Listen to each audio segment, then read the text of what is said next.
So ayun, may nag-message kasi sa akin na kung paano ko raw to ginawa yung pandilig ko. Kasi sabi ko nga nung video ko, PM lang ako kung paano ko ginawa yon. So ayun, may mga nag-message kung paano ko ginawa. So unang-una guys, ito yung mga material na gagamitin natin. Isang stick at saka lata, kahit anong lata po, Youngstown, Omega, pares lang din yun. Ito, tapos PVC pipe, tapos pako, maliit po na pako, ayan, uno. Tapos sa dalawang guma, yan plastic ko, yan. Tapos yun, martilyo, hindi mawawala yung martilyo. Tapos container, yan. Ito po yung ginamit nating materialis. Ang gagawin natin guys is, itong stick naman is hahatiin natin. Hatiin natin sa gitna guys. Ayan. Ano lang guys, yung maliit lang. Ayan. Ganito lang kahaba yung hati.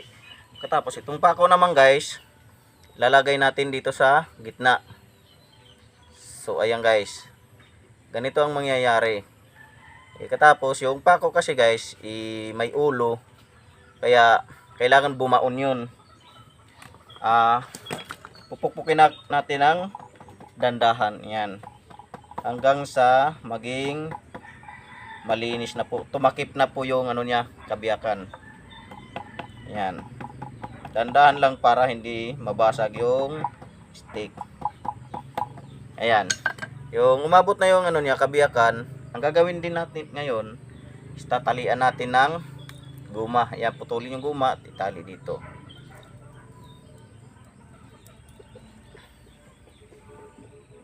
Tali natin guys, ganyan. Para hindi mabiyak yung stick natin. Ayan, naputol lang idol. So ayan. Ganito po ang paggawa ng stick.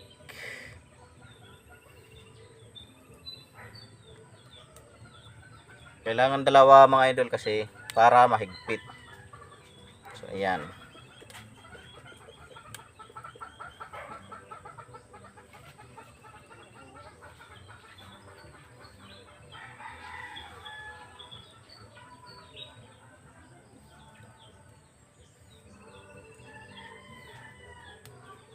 So ayan mga idol, nakita nyo, ayan. So ngayon, yung pangalawang gagawin natin is ito. Ito yung gagamitin natin para butasin to dito. So ayan. Dadahan-dahanin lang mga idol para hindi lalaki yung butas. Ayan mga idol. Kung napapansin nyo, ayan, may butas. Ganong kaliliit yung butas niyan mga idol. Kasi pag malaki, malakas yung awas ng tubig. Kaya maliit lang, dandahan lang yung pukpok natin para hindi masyadong lalaki yung butas.